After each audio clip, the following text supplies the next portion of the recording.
This episode of the Empress Hour was previously recorded on June 9th, 2011. An interview with author of Helter Skelter and the Divinity of Doubt, Vincent Bugliosi.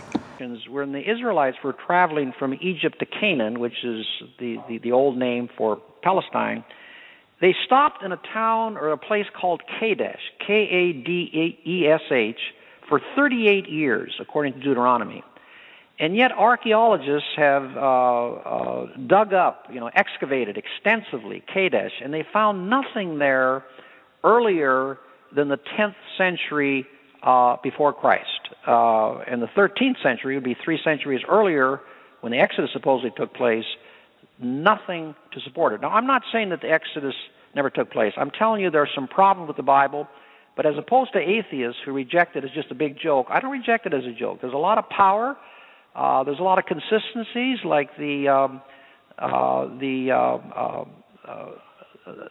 I can't think of the name, the prophets, the Hebrew prophets.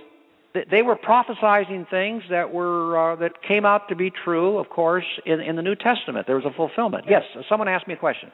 Being Jewish and reading just now recently the book, The Power of Kaballah, it mentions the Bible also has a subatomic level far beneath the surface level of the text.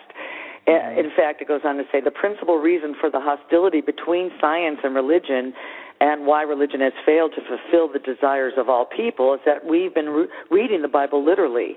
We've remained in the Stone Age concerning its subatomic level.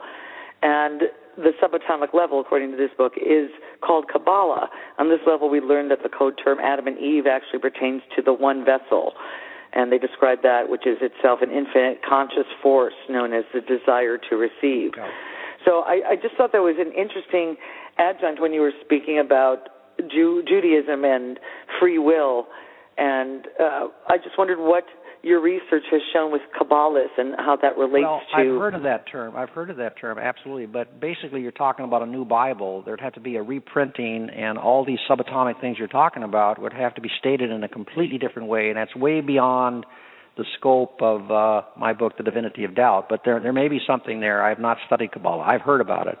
But it's pretty far out to say that the words really don't mean it. They mean something else, someone's going to have to type up a new Bible with the new interpretation. Well, just in the same way that the Constitution is perhaps outdated and antiquated in its language and its position in our times, as is the Bible, perhaps there is some subatomic message that we should update and put into the real modern world. But wouldn't you agree that this is somewhat speculative, somewhat at least? Or have you bought into the Kaballah completely? Oh, no. I'm a student. So okay, good. But listen, I'm not literally a student anymore, but I'm a student of life and of philosophies and religion. I don't want to encroach on your text that whether they believe what I say in the book or not, I have a citation for everything, and no matter how much they know about God and religion, they're going to be educated a lot. There's much to learn in this book. I'm going to turn it over to you now, and you take it over. Helene Weinberg, I'm the host during this hour. You're obviously very bright. You're obviously very bright, and I'm sure you're going to have some incisive observations to make. But this book, Divinity of Doubt, is a very, very powerful book. And I cannot wait to read it, actually. I am really, it was fascinating to hear you earlier talk about the difference between atheism, agnostic, and really people do question those things, especially as they get older in their 40s and 50s. They're looking to their center and really, what do I believe in? What don't I believe in? What do we call this category of which my faith lies in? I'm excited to read the book.